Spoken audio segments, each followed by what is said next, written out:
بسم اللہ الرحمن الرحیم۔ سامعین کرام، آپ سن رہے ہیں انسپیکٹر احمد یار خان سیریز کے سلسلے کی ایک اردو کہانی ایک خط ایک جذبہ، جس کے مصنف خود احمد یار خان ہیں اور یہ اس سلسلے کی پہلی قسط ہے۔ مجھے امید ہے آپ کو میری یہ کاوش پسند آئے گی۔ آپ نے اگر ابھی تک میرا چینل کہانی گھر سبسکرائب نہیں کیا تو ابھی میرے چینل کو سبسکرائب کر کے بیل نوٹیفیکیشن آن کر لیجئے تاکہ آنے والی ہر نئی کہانی کی اطلاع بر وقت آپ تک پہنچ سکے۔ آپ کی اطلاع کے لیے عرض کرتا چلوں کہ اس کہانی کی تمام اقساط بالترتیب سننے کے لیے ڈسکرپشن میں مکمل پلے لسٹ کا لنک موجود ہے۔ ہندوؤں کے اس علاقے میں جرائم بہت ہی کم ہوتے تھے۔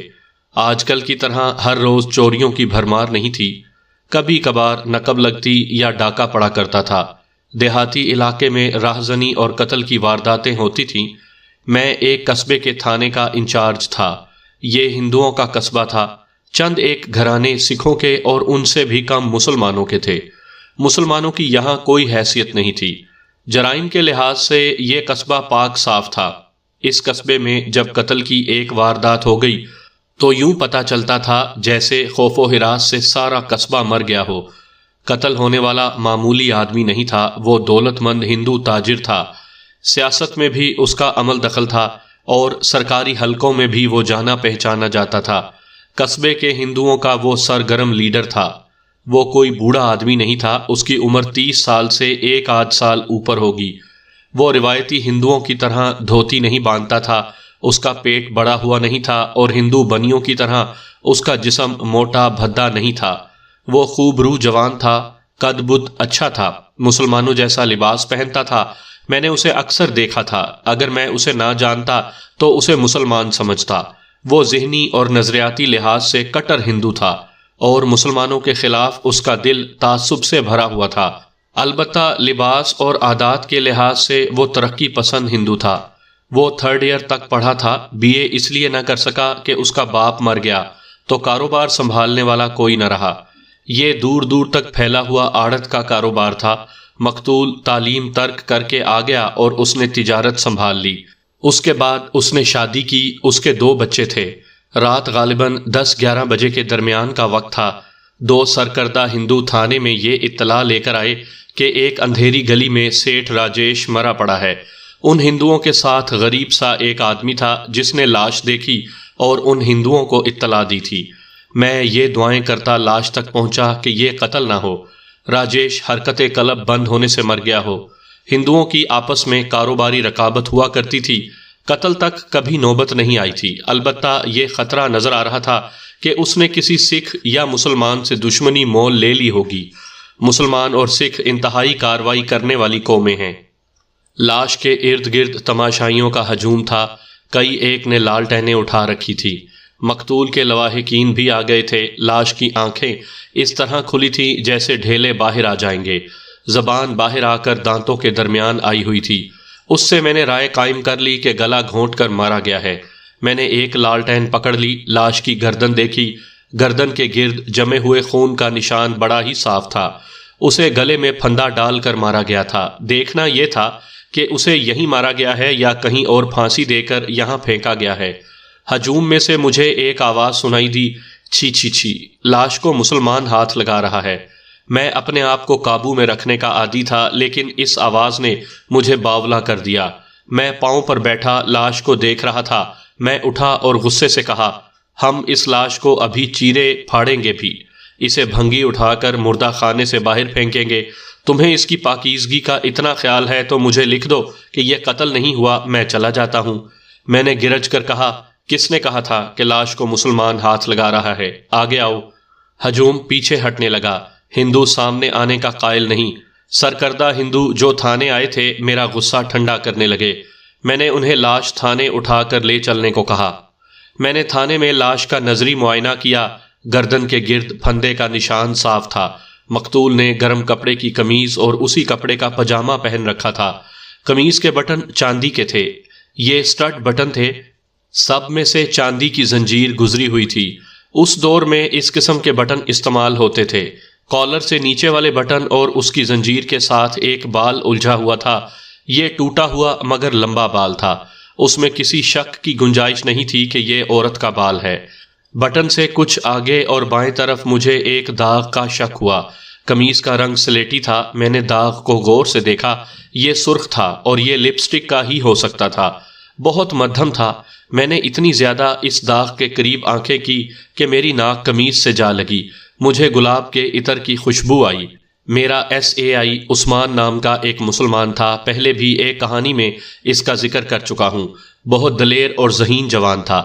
اگر زندہ رہتا تو انسپیکٹر جنرل کے عہدے تک پہنچتا، لیکن ڈاکوؤں کے ساتھ ایک جھڑپ میں وہ مجھے بچاتے ہوئے مارا گیا تھا۔ اس کی کہانی سنا چکا ہوں، وہ یاد آتا ہے تو آج بھی میرے آنسو نکل آتے ہیں۔ وہ زندہ دل بلکہ عیاش طبیعت کا مالک تھا۔ میں نے اسے کہا کہ وہ بھی سونگھے۔ اس نے سونگھا تو نشے کسی کیفیت میں آنکھیں بند کر لیں۔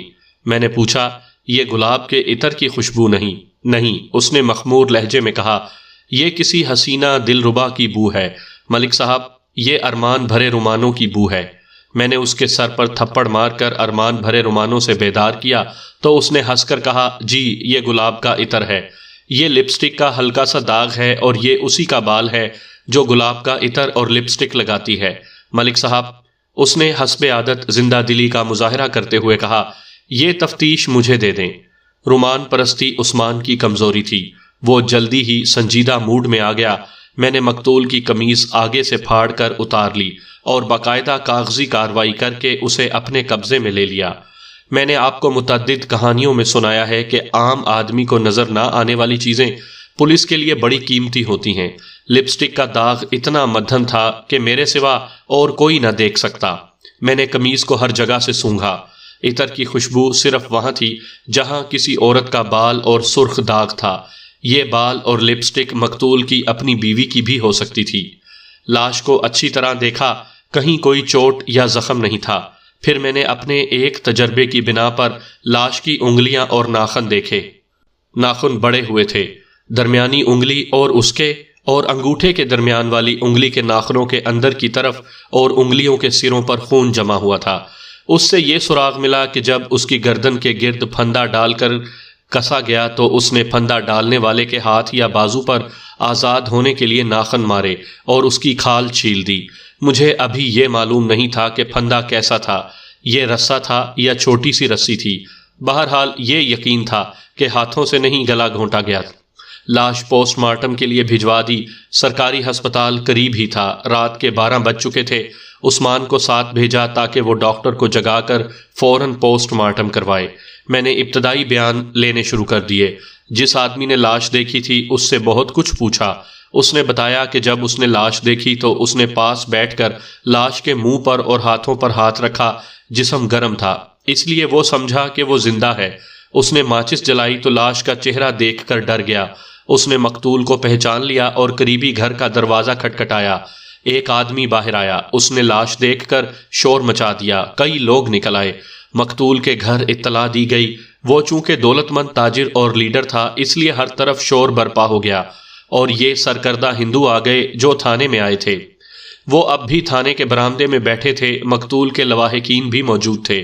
لاش گرم ہونے سے میں نے یہ رائے قائم کی کہ اسے 1 گھنٹہ پہلے قتل کیا گیا ہے۔ وہ ایک قصبہ تھا جہاں شام کے فوراً بعد دکانیں بند ہو جاتی تھیں اور لوگ جلدی سو جاتے تھے۔ موسم سردیوں کا تھا، لوگ گھروں میں دبکے ہوئے تھے، گلی اندھیری تھی۔ وہاں 9 بجے یا اس سے ذرا بعد قتل ہو جانا کوئی عجوبہ نہیں تھا۔ جس آدمی نے لاش دیکھی تھی اسے میں نے اس قابل نہیں سمجھا کہ اس پر شک کیا جائے۔ اسے باہر بھیج کر دونوں ہندوؤں کو اندر بلایا۔ انہوں نے بتایا کہ مقتول شام کے بعد ان کے ساتھ تھا۔ مندر میں ایک میٹنگ تھی۔ یہ میٹنگ کوئی 1 گھنٹہ رہی، پھر سب اپنے اپنے گھروں کو چلے گئے۔ میں نے ان سے پوچھا کہ انہیں یقین ہے کہ مقتول میٹنگ کے بعد اپنے گھر چلا گیا تھا۔ ان میں سے ایک نے ذرا سوچ کر کہا، وہ ہم سے الگ ہوا تو اس کا رخ اپنے گھر کی طرف نہیں تھا۔ آپ مجھے کوئی اشارہ دے سکتے ہیں کہ اور کس کے ساتھ اس کی دوستی تھی؟ میں نے پوچھا۔ وہ تو ہر کسی کا دوست تھا، ایک ہندو نے جواب دیا۔ اس نے دوسرے ہندو کی طرف دیکھا، دوسرے نے اس کی طرف دیکھا۔ انہیں معلوم نہیں تھا کہ وہ اس تھانے دار کے سامنے بیٹھے ہیں جو آنکھوں سے دل کی بات جان لیا کرتا ہے۔ میں نے انہیں کہا، آپ مجھ سے کچھ چھپانے کی کوشش نہ کریں۔ مجھے ذرا سا بھی شک ہوا کہ آپ کچھ چھپا رہے ہیں تو آپ گھروں کو نہیں جا سکیں گے۔ ہندو بڑی عیار اور مکار قوم ہے۔ وہ فوراً میرے آگے بچھنے لگے۔ ان کی حرکتیں خوش آمدی درباریوں کی طرح تھی۔ انہوں نے بتایا کہ چھپانے کی کوئی بات نہیں۔ ایک سکھ کا نام لے کر انہوں نے بتایا کہ وہ اس کے گھر جایا کرتا تھا، شاید ادھر ہی گیا ہوگا۔ ان سے پوچھا کہ کسی کے ساتھ اس کی اتنی دشمنی تھی کہ قتل تک نوبت پہنچتی۔ مجھے جواب ملا کہ وہ ہر دل عزیز شخص تھا، دشمنی کا تو سوال ہی پیدا نہیں ہوتا۔ ان سے کچھ اور معلومات لیں اور رخصت کر دیا۔ مقتول کے لواحقین بھی آئے بیٹھے تھے۔ ان میں اس کا سسر بھی تھا اور اس کا ایک چھوٹا بھائی بھی، جس کی عمر 20 سال سے زیادہ تھی۔ میں نے سسر کو اندر بلا لیا۔ بوڑھے کی حالت بہت بری ہو رہی تھی۔ اس کی بیٹی بیوہ ہو گئی تھی۔ اس سے پوچھا کہ مقتول کی کسی کے ساتھ دشمنی تھی۔ اس نے لا علمی کا اظہار کیا۔ وہ روتا زیادہ اور باتیں کم کرتا تھا۔ میں نے اس سے ہمدردی کا اظہار کرتے ہوئے کہا کہ اس کی بیٹی جوانی میں ہی بیوہ ہو گئی ہے۔ وہ تو اس کی زندگی میں بھی بیوہ ہی تھی۔ اس نے روتے ہوئے کہا اس کا دل کہیں اور تھا، میری بیٹی تو بس اس کے بچوں کی ماں تھی۔ میں چونکا اور اس سے پوچھا کہ وہ کیا کہہ رہا ہے۔ اس نے اسی سکھ کا نام لیا جس کا ذکر دونوں ہندو کر گئے تھے۔ اس نے بتایا کہ اس سکھ کی ایک جوان بیٹی شادی شدہ ہے لیکن گھر بیٹھی ہوئی ہے، خاوند کے ساتھ اس کی بن نہیں سکی۔ مقتول اس سکھ کے گھر زیادہ جایا کرتا تھا۔ میں نے سسر سے پوچھا کہ اسے کس طرح یقین ہے کہ مقتول سکھ کی اس بیٹی میں دلچسپی لیتا تھا، وہاں جانے کی کوئی اور وجہ بھی ہو سکتی تھی۔ سسر کوئی ثبوت پیش نہ کر سکا سوائے اس کے کہ مقتول اپنی بیوی سے کھچا کھچا رہتا تھا۔ جس سکھ کا اس نے اور دونوں ہندوؤں نے نام لیا تھا وہ کوئی معمولی سا آدمی نہیں تھا، وہ بھی مقتول کی طرح بہت بڑا تاجر تھا۔ قلعے کی طرح اس کی حویلی تھی۔ وہ بھی صرف تاجر نہیں بلکہ لیڈر قسم کا آدمی تھا۔ سرکاری اور سیاسی حلقوں میں اس نے نام پیدا کر رکھا تھا۔ مقتول کا سسر مجھے کوئی اور بات نہ بتا سکا۔ اس کی بیٹی جب اس کے پاس یعنی اپنے میکے جاتی تھی تو اپنے خاوند کی بے رخی کی شکایت کیا کرتی تھی۔ سسر کو رخصت کر کے مقتول کے چھوٹے بھائی کو بلایا۔ اس نے بھی کہا کہ مقتول کو کسی کے ساتھ دشمنی نہیں تھی۔ سکھ کی دوستی کے متعلق اس نے بتایا کہ سکھ کا ایک جوان اور شادی شدہ بیٹا ہے۔ مقتول کی زیادہ دوستی اس کے ساتھ تھی۔ تمہارے بھائی اور بھابھی میں کبھی لڑائی جھگڑا ہوا تھا؟ میں نے پوچھا۔ تمہارے بھائی کا اس کے ساتھ کیسا سلوک رہتا تھا؟ میری بھابھی لڑنے جھگڑنے والی عورت نہیں، اس نے جواب دیا۔ میرا بھائی اس کے ساتھ زیادہ بولتا چالتا نہیں تھا۔ رات دیر سے گھر آتا تھا، اکثر دیر سے آتا تھا۔ اس سکھ کے گھر چلا جاتا ہوگا؟ میں نے کہا۔ تمہیں بھی کچھ شک ہوا ہوگا؟ وہ گھبرا رہا تھا، خاموش رہا۔ میں نے اسے بڑے نرم لہجے میں کہا تمہارا بھائی قتل ہو گیا ہے، مجھے قاتل کو پکڑ کر سزائے موت دلانی ہے۔ کیا تم پسند نہیں کرو گے کہ تمہارے بھائی کے قاتل کو سزا ملے؟ مجھ سے کچھ نہ چھپاؤ، میری مدد کرو۔ تم سکھ کی اس بیٹی کے متعلق کیا جانتے ہو جو اپنے خاوند کے پاس نہیں رہتی؟ وہ بہت خوبصورت ہے، اس نے جواب دیا۔ تمہاری بھابھی سے زیادہ خوبصورت ہے؟ نہیں، اس نے جواب دیا۔ میری بھابھی بدصورت تو نہیں، فرق یہ ہے کہ میری بھابھی سادہ طبیعت کی ہے اور بولتی کم ہے۔ سکھ کی بیٹی بہت شوخ اور ہنس مکھ ہے۔ اس لڑکے کو میں نے اپنے ساتھ بے تکلف کر لیا۔ اس وقت اسے ہمدردی کی ضرورت تھی جو میں نے دی۔ اس کی جھجک دور ہو گئی۔ میں نے اس سے پوچھا کہ اس کی بھابھی بنی ٹھنی نہیں رہتی کہ اس کا بھائی خوش رہتا؟ اس نے وہی جواب دیا کہ اس میں سادگی زیادہ ہے، اس نے میک اپ کبھی نہیں کیا۔ سکھ کی بیٹی کے متعلق اس نے بتایا کہ وہ تو ہر وقت میک اپ کیے رکھتی تھی۔ اس رات تفتیش یہیں پر ختم کر دی۔ رات تھوڑی سی رہ گئی تھی۔ میرا شک سکھ پر پختہ ہونے لگا۔ یہ تو پہلے ہی میرے ذہن میں آ گئی تھی کہ اگر وہ قتل ہوا ہے تو کسی سکھ یا مسلمان سے دشمنی مول لے بیٹھا ہوگا۔ میں آپ کو یہ بتانا بھول گیا ہوں کہ یہ کسی راہزن یا پیشہ ور چور کا بھی کام نہیں تھا، کیونکہ اس کی کلائی میں گھڑی، انگلی میں قیمتی انگوٹھی اور جیب میں خاصی رقم موجود تھی۔ میرے پاس ایک ہی سراغ تھا کہ قاتل کے ہاتھ، بازو یا چہرے پر خراش کا گہرا نشان ہوگا۔ مقتول کے ناخنوں نے اس کا خون نکال لیا تھا۔ یہ بھی یقین ہو چکا تھا کہ قتل کا باعث عورت ہے۔ صبح پوسٹ مارٹم رپورٹ ملی۔ مقتول کو باریک رسی سے پھندا ڈال کر مارا گیا تھا۔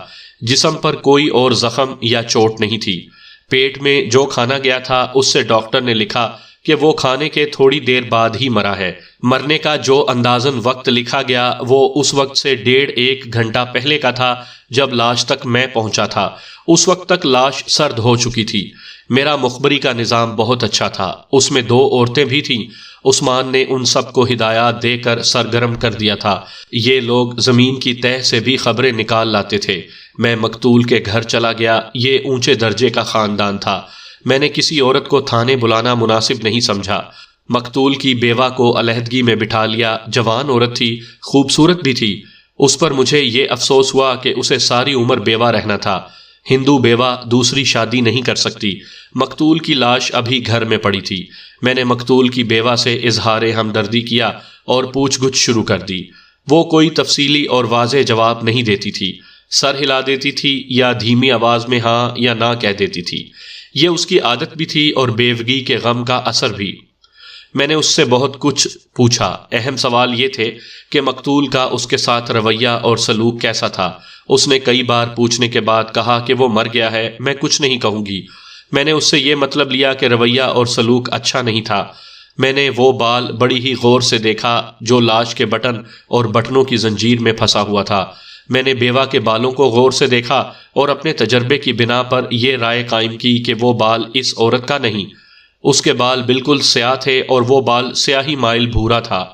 اس بال والی عورت کا رنگ گورا ہونا چاہیے تھا، بیوہ کا رنگ گندمی تھا۔ مجھے یہ بھی دیکھنا تھا کہ بیوہ گلاب کا عطر لگاتی ہے اور کیا گزشتہ رات اس نے عطر لگایا تھا۔ میں اسے قریب ہو کر سونگھ تو نہیں سکتا تھا۔ باتوں باتوں میں مجھے ایک بہانہ مل گیا۔ وہ روئے جا رہی تھی۔ میں نے ہمدردی سے اس کے سر پر ہاتھ پھیرا اور ہاتھ سونگا۔ صرف تیل کی بو تھی اور یہ کوئی اچھی قسم کا تیل نہیں تھا۔ ذرا دیر بعد میں اس کے قریب ہو گیا اور ہمدردی کے بے تابانہ اظہار کے لیے اسے اپنے ساتھ لگا لیا۔ وہ جھینپ کر پرے ہٹ گئی۔ میری ناک اپنا کام کر چکی تھی۔ مجھے اس کے کپڑوں سے کسی قسم کے عطر کی خوشبو نہ آئی۔ اس کے ہونٹوں کو دیکھا، لپسٹک کا نام و نشان تک نہیں تھا۔ یہ تو مقتول کا بھائی مجھے بتا ہی چکا تھا کہ اس عورت نے کبھی میک اپ کیا ہی نہیں۔ اس مشاہدے سے مجھے یقین ہو گیا کہ لاش کے ساتھ بال اس عورت کا نہیں، کسی دوسری عورت کا ہے۔ میں نے اس سے پوچھا کہ اسے ایسا شک ہے کہ اس کے خاوند کی دلچسپی کسی اور عورت میں تھی۔ اس نے کوئی جواب نہیں دیا۔ وہ دراصل وہ روایتی عورت تھی جو خاوند کے خلاف 1000 شکایتوں کے باوجود زبان نہیں کھولتی۔ ہندوؤں کی بیویوں میں یہ وفاداری زیادہ ہوا کرتی تھی۔ میں نے یہ اندازہ لگایا کہ اگر اسے اپنے خاوند کے خلاف کوئی شکایت نہ ہوتی تو وہ زور دے کر کہتی کہ اسے خاوند کے خلاف کوئی شکایت نہیں تھی۔ اس کی خاموشی اور جواب دینے اور نہ دینے کا انداز بتا رہا تھا کہ وہ خاوند سے خوش نہیں تھی۔ یہ مجھے اس کا باپ پہلے ہی بتا چکا تھا کہ اس کی بیٹی کے ساتھ مقتول کا رویہ ٹھیک نہیں تھا۔ تمہارا خاوند شام کو کھانا کھا کر گیا تھا؟ نہیں، اس نے جواب دیا۔ جاتے وقت کہہ گیا تھا کہ کھانا واپس آ کر کھاؤں گا؟ نہیں۔ وہ گوشت کھاتا تھا؟ اس نے چونک کر میری طرف دیکھا جیسے میں نے اس کی توہین کر دی ہو یا کوئی انہونی بات کہہ دی ہو۔ ہندو گوشت نہیں کھاتے۔ آج کل شاید جدید ہندوؤں نے گوشت کھانا شروع کر دیا ہو۔ برہمن تو گوشت کی بو سے بھی بھاگتے ہیں۔ مقتول برہمن تھا جو ہندوؤں کی سب سے اونچی ذات ہے۔ اس کی بیوہ کو معلوم نہیں تھا کہ پوسٹ مارٹم میں اس کے خاوند کے معدے میں جو غذا دیکھی گئی تھی اس میں گوشت بھی تھا۔ تمہیں معلوم تھا کہ تمہارا خاوند شراب پیتا ہے؟ اس کا رد عمل پہلے سے زیادہ شدید تھا۔ برہمن شراب نہیں پیتے، بیوہ نے کہا۔ آپ کو معلوم ہونا چاہیے کہ ہم برہمن ہیں۔ گوشت اور شراب سکھوں، مسلمانوں اور عیسائیوں کی غذا ہے۔ مجھ سے ایسے ناپاک سوال نہ کریں۔ ڈاکٹر نے لکھا تھا کہ مقتول نے شراب بھی پی تھی۔ گوشت اور شراب سے میں اس نتیجے پر پہنچا کہ مقتول عیش و عشرت کا دل دادا تھا، اور اس سے میں نے یہ نتیجہ بھی اخذ کیا کہ اس نے سکھ تاجر کے گھر کھانا کھایا اور شراب پی تھی۔ بیوہ چونکہ بھڑک اٹھی تھی اس لیے میں نے اس کے غصے سے فائدہ اٹھانے کی کوشش کی۔ میں نے کہا، سکھ بڑی ہی پاپی قوم ہے۔ انہوں نے تمہارے خاوند جیسے پکے برہمن کو بھی گوشت اور شراب سے ناپاک کر دیا ہے۔ آپ کو کیسے پتا چلا ہے کہ اس نے گوشت کھایا اور شراب پی تھی؟ اس نے پوچھا۔ میں نے اسے بتا دیا کہ مجھے کیسے پتا چلا، اور کہا، تمہارے خاوند کو سکھ کی بیٹی نے خراب کیا اور سکھ کے بیٹے نے اسے قتل کیا ہے۔ کیا تم یہ پسند نہیں کرو گی کہ جس نے تمہارا سہاگ اجاڑا ہے اسے پھانسی دی جائے؟ سکھ کی بیٹی کو بھی پھانسی دی جائے گی۔ اس نے پوچھا، تم کچھ بتاؤ تو میں اسے بھی پھانسی دلوا سکتا ہوں۔ ہاں، اس نے دانت پیس کر کہا۔ اسے پھانسی دلواؤ، اسی نے مجھ سے میرا خاوند چھینا ہے۔ تمہیں کس طرح یقین ہے؟ وہ میرے ساتھ اس کی خوبصورتی کی اور اس کی عادتوں کی تعریفیں کیا کرتا تھا۔ اس نے جواب دیا، میں اس کی منتیں کیا کرتی تھی کہ وہ میرے حال پر رحم کرے، مگر اس نے کبھی رحم نہ کیا۔ تم نے اس لڑکی کو کبھی دیکھا ہے؟ کیسی ہے؟ وہ اتنی خوبصورت نہیں جتنے ناز نخرے کرتی ہے، اس نے جواب دیا۔ میں نے اسے کئی بار دیکھا ہے، بدمعاش لڑکی ہے، شریف ہوتی تو اپنے خاوند کے ساتھ رہتی۔ میرا خاوند مجھے پسند نہیں کرتا تھا، پھر بھی میں اس کے ساتھ بندی رہی۔ اس کا خاوند اسی شہر میں رہتا ہے؟ دیہات میں، اس نے ایک گاؤں کا نام لے کر کہا۔ بہت بڑے زمیندار کا بیٹا ہے، ان کے باغ باغیچے ہیں، وہ بہت دولت مند لوگ ہیں۔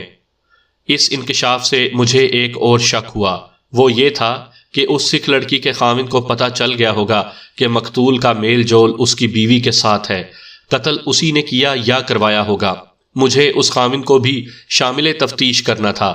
میں نے تھانے جا کر عثمان کو سکھ لڑکی کے خاوند کے گاؤں کا نام بتایا اور کہا کہ اس خاوند کو تھانے لے آئے اور وہاں کے نمبردار اور چوکیدار سے پتہ کروائے کہ یہ آدمی قتل کی رات گاؤں میں تھا یا کہیں باہر گیا تھا۔ عثمان کو معلوم تھا کہ یہ سراغ کس طرح لگایا جاتا ہے اور اسے کیا کرنا ہے۔ عثمان نے بتایا کہ اس گاؤں میں نمبردار اور چوکیدار کے علاوہ 2 مخبر بھی موجود ہیں۔ عثمان وردی اتار کر روانہ ہو گیا۔ رات کو میں سکھ تاجر کے گھر چلا گیا۔ اس کے ساتھ سنبھل کر بات کرنی تھی۔ ایک تو یہ بات ہی بڑی نازک تھی کیونکہ یہ اس کی بیٹی کے متعلق تھی، اور دوسرے وہ اونچے درجے کا آدمی تھا۔ اس کے پاس بیٹھ کر کچھ دیر مقتول کے قتل پر افسوس ہوتا رہا۔ میں بھی اس کی تعریفیں کرتا رہا۔ باتوں کو گھما پھرا کر میں نے اس کی بیٹی کی بات ہمدردی کے رنگ میں شروع کی۔ اس کے خاوند کو برا بھلا کہا، آپ اتنے باعزت اور صاحب حیثیت ہیں، لڑکی ان جنگلیوں کو کیوں دے دی تھی؟ میں نے یہ بھی کہا، اگر آپ کہیں تو میں انہیں ایک دن میں سیدھا کر دوں۔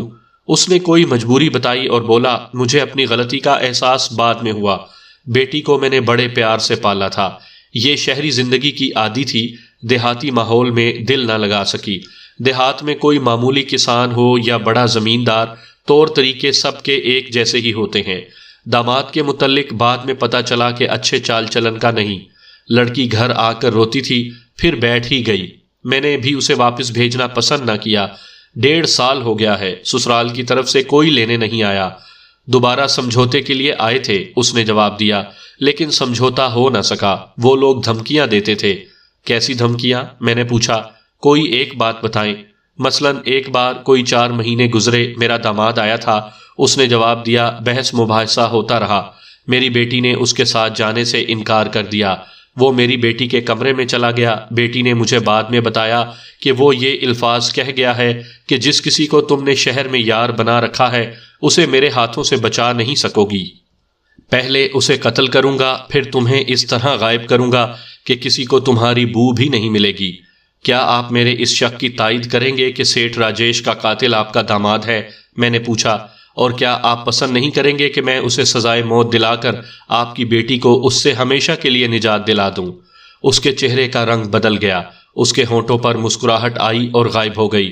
میں نے اس کی دکھتی رگ پکڑ لی تھی، مگر اسے غالباً یہ خیال آ گیا کہ اس کی بیٹی بدنام ہو جائے گی۔ دھیمی سی آواز میں بولا، لیکن ملک صاحب، لیکن راجیش کا میری بیٹی کے ساتھ تو کوئی تعلق نہیں تھا۔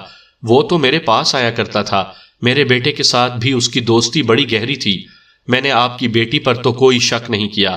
میں نے کہا، میں تو اس گھر کو بڑا ہی عزت دار اور شریف گھرانہ سمجھتا ہوں۔ کہنے سے میرا مطلب یہ ہے کہ سیٹھ راجیش کا آپ کے ہاں بہت آنا جانا تھا۔ ویسے بھی وہ خوبصورت جوان تھا۔ آپ کسی کی زبان بند تو نہیں کر سکتے۔ آپ کے دشمن بھی ہیں اور کاروبار میں حسد کرنے والے بھی۔ مجھے معلوم ہے کہ لوگ آپ کے گھر کے متعلق بکواس کرتے رہتے ہیں۔ کسی نے آپ کے داماد تک سیٹھ راجیش کے متعلق بے بنیاد باتیں پہنچا دی ہوں گی۔ مجھے معلوم ہے کہ وہ آپ کے پاس آیا کرتا تھا۔ قتل کی رات بھی وہ مندر کی میٹنگ کے بعد آپ کے ہاں آیا تھا۔ اس نے کھانا آپ ہی کے ساتھ کھایا ہوگا۔ جی ہاں، سکھ نے جواب دیا، وہ کبھی کبھی میرے ہاں کھانا کھایا کرتا تھا۔ اس نے مسکرا کر کہا، براہمن گوشت نہیں کھاتے، شراب بھی نہیں پیتے۔ راجیش ان پابندیوں سے آزاد تھا، ویسے مذہب کا بڑا پکا تھا۔ وہ گوشت اور شراب کے لیے میرے ہاں کھانا کھایا کرتا تھا۔ میں نے اس سے پوچھا کہ وہ اس کے گھر کس وقت آیا اور کس وقت گیا تھا۔ ان اوقات کے مطابق میں نے اپنے کچھ اندازے لگائے۔ میرے ذہن میں جرم کا خاکہ یوں بنا تھا کہ قاتل اس کے تعاقب میں تھا۔ وہ جب اندھیری گلی میں پہنچا تو قاتل نے اس کے گلے میں رسی ڈال کر پھندا تنگ کر دیا۔ یہ خیال بھی میرے دماغ میں آیا کہ دیہاتی سکھ اور مسلمان اس طریقے سے قتل نہیں کیا کرتے، وہ کلہاڑی یا برچھی استعمال کیا کرتے ہیں، لیکن یہ کوئی اہم مسئلہ نہیں تھا۔ گلیاں پکی تھیں، اس لیے کھرا ملنا ناممکن تھا۔ سکھ تاجر سے رخصت ہوتے ہوئے میں نے اسے کہا کہ میں اس کے بیٹے کو اپنے ساتھ لے جانا چاہتا ہوں۔ وہ ذرا گھبرایا۔ میں نے کہا، مقتول کی دوستی آپ کے بیٹے کے ساتھ زیادہ تھی، میں اس سے مقتول کے متعلق کچھ پوچھوں گا۔ آپ کسی قسم کی پریشانی نہ کریں، مجھے آپ کی عزت کا پورا خیال ہے۔ میں اسی وقت اس کے بیٹے کو اپنے ساتھ تھانے لے گیا۔ راستے میں اس کے ساتھ باتیں کرتا رہا۔ یہی باتیں میں اس کے باپ سے کہہ سن آیا تھا۔ یہ جوان اور شادی شدہ آدمی تھا۔ اپنے مخصوص انداز سے میں نے اسے اپنے ساتھ بے تکلف کر لیا۔ اپنی بہن کے متعلق اس نے بتایا کہ وہ زندہ دل لڑکی ہے۔ یہ اس کے باپ کی غلطی تھی کہ ذات برادری کے چکر میں آ کر دیہاتیوں کے گھر رشتہ دے دیا۔ اس سے پتہ چلا کہ اس کی بہن نے دیہات کا ماحول بھی قبول نہ کیا اور خاوند کو بھی پسند نہ کیا۔ میں ذاتی طور پر جانتا تھا کہ ایک زندہ دل لڑکی کے لیے، خواہ وہ سکھ ہی ہو، ایک سکھ کو قبول کرنا ذرا مشکل ہوتا ہے۔ سر کے لمبے بالوں اور داڑھی کو پسند کرنا آسان نہیں ہوتا۔ میں نے کئی روشن خیال اور زندہ مزاج سکھ لڑکیاں سکھ خاوندوں سے بھاگی ہوئی دیکھی ہیں۔ یہ لڑکی اسی قسم کی معلوم ہوتی تھی۔ میں نے ابھی اسے دیکھا نہیں تھا، دیکھنا تھا۔ مقتول کے متعلق اس نے بتایا کہ وہ اچھی شکل و صورت کا تو تھا ہی، وہ ہسمکھ اور ملنسار بھی تھا۔ اس بھائی نے میری باتوں کے گورکھ دھندے میں آ کر میرے ایک سوال کا جواب دیتے ہوئے یہاں تک بتا دیا کہ اس کی بہن مقتول کو بہت پسند کرتی تھی اور کبھی کبھی مقتول اس کی بہن کے کمرے میں بھی چلا جاتا تھا۔ گھر میں زیادہ آنے جانے کی وجہ سے اس کی بہن اور مقتول کے درمیان بے تکلفی بھی تھی۔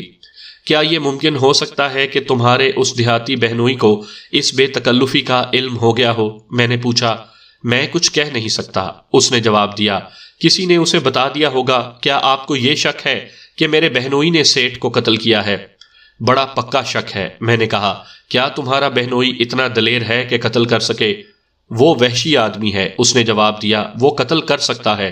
مجھے اس بھائی پر بھی شک تھا۔ اسے مقتول کی اپنی بہن کے ساتھ اتنی زیادہ بے تکلفی پسند نہیں ہونی چاہیے تھی۔ میں اسی شک کی بنا پر اس سے باتیں کرنے لگا۔ اس وقت ہم تھانے میں بیٹھے باتیں کر رہے تھے۔ عثمان واپس نہیں آیا تھا۔ ہیڈ کانسٹیبل نے برآمدے میں کھڑے ہو کر مجھے اشارے سے باہر بلایا اور پوچھا کہ یہ کون ہے؟ میں نے بتایا کہ سکھ تاجر کا بیٹا ہے۔ ہیڈ کانسٹیبل نے کہا کہ ادھر آ کر پہلے ایک رپورٹ سن لیں۔ کانسٹیبلوں کے کمرے کے پچھواڑے میری ایک مخبر عورت کھڑی تھی۔ وہ اندھیرے میں دوسری طرف سے آئی تھی اور اسی طرف سے اسے جانا تھا۔ مخبروں کو چھپا کے رکھا جاتا تھا۔ اس عورت نے بتایا کہ سکھ کی بیٹی خاوند سے ناراض ہو کر گھر بیٹھی ہے۔ یہ وہی رپورٹ تھی جو میں سن چکا تھا۔ نئی بات یہ پتہ چلی کہ لڑکی شو باز ہے، بال گوند کر نہیں بلکہ کھلے یا ڈھیلے ڈھالے رکھتی ہے۔ اس دور میں کھلے بال سخت ناپسند کیے جاتے تھے، ایسی عورتوں کو شریف نہیں سمجھا جاتا تھا۔ مخبر عورت نے یہ بھی بتایا کہ اس لڑکی کا بھائی جو تھانے میں بیٹھا تھا اپنی بہن کی عادتوں اور خاوند سے ناراضگی کو پسند نہیں کرتا تھا۔ 2-3 بار بھائی نے بہن کو مارا پیٹا بھی تھا۔ مقتول کو یہ لڑکی بہت چاہتی تھی اور وہ اسی کی خاطر اس کے گھر جایا کرتا تھا۔ اس گھر کے کمروں کی شکل و صورت ایسی تھی کہ کوئی کسی کمرے میں چلا جائے تو کسی کو پتہ نہیں چلتا تھا۔ یہ تو میں بھی دیکھ آیا تھا۔ قلعے جیسی حویلی تھی، میں نے اندرونی شکل و صورت اچھی طرح دیکھ لی تھی۔ اگر میں سکھ تاجر کے کمرے سے نکل کر کسی اور کمرے میں چلا جاتا تو کوئی بھی نہ دیکھ سکتا۔ مخبر عورت نے بتایا کہ مقتول جس روز اس گھر میں جاتا تھا اس روز لڑکی کے چاؤ چونچلے کچھ اور ہی ہوا کرتے تھے۔ ارد گرد کے لوگوں نے ان کے تعلقات کے متعلق چہ میں گوئیاں شروع کر رکھی تھیں۔ میں پوری رپورٹ سن کر لڑکی کے بھائی کے پاس جا بیٹھا اور پوچھا، کیا تمہیں سیٹھ راجیش اور اپنی بہن کا میل جول پسند تھا؟ اس نے ذرا اکھڑے ہوئے لہجے میں کہا، ایسی تو کوئی بات نہیں تھی۔ بات بہت بڑی تھی، میں نے کہا۔ اگر کوئی بات نہیں تھی تو بہن کو مارا پیٹا کیوں تھا؟ آپ کو کس نے بتایا ہے؟ میں جو پوچھ رہا ہوں اس کا جواب دو، میں نے کہا۔ مجھے تمہارے گھر کی اتنی باتوں کا علم ہے جو تمہارے ماں باپ کو بھی معلوم نہیں۔ اپنی بہن کو کیوں مارا تھا؟ میرا بدلا ہوا لہجہ دیکھ کر وہ ڈر گیا، خالی خالی نظروں سے مجھے دیکھنے لگا۔ میں نے اپنا سوال دہرایا تو اس نے ڈرے ہوئے لہجے میں کہا، میں اسے کہتا تھا کہ اپنے خاوند کے پاس چلی جاؤ۔ تم مجھے اچھی طرح سمجھا چکے ہو کہ تمہیں بھی اس کا خاوند اچھا نہیں لگتا تھا۔ میں نے کہا، تم نے یہاں تک کہا ہے کہ تمہارے ماں باپ کی غلطی تھی کہ انہوں نے تمہاری بہن کو جنگلیوں کے گھر بیاہ دیا تھا۔ تم بہن کو کیوں خاوند کے گھر بھیجنا چاہتے تھے؟ بدنامی کا ڈر تھا؟ تمہاری بہن کا چال چلن اچھا نہیں رہا تھا؟ اس کی زبان بند ہو گئی۔ میں نے کہا، بہن کو مارنے پیٹنے کے بجائے تم نے راجیش کو گھر آنے سے کیوں نہ منع کیا؟ وہ بالکل ہی اکھڑ گیا۔ وہ تعلیم یافتہ جوان تھا، بڑی اچھی باتیں کرتا تھا، مگر اب جاہلوں کی طرح ادھر ادھر کی بیکار باتیں کرنے لگا۔ میں نے اس پر سوالوں کے تیر چلانے شروع کر دیے۔ وہ سمجھ گیا کہ میں اس پر قتل کا شک کر رہا ہوں۔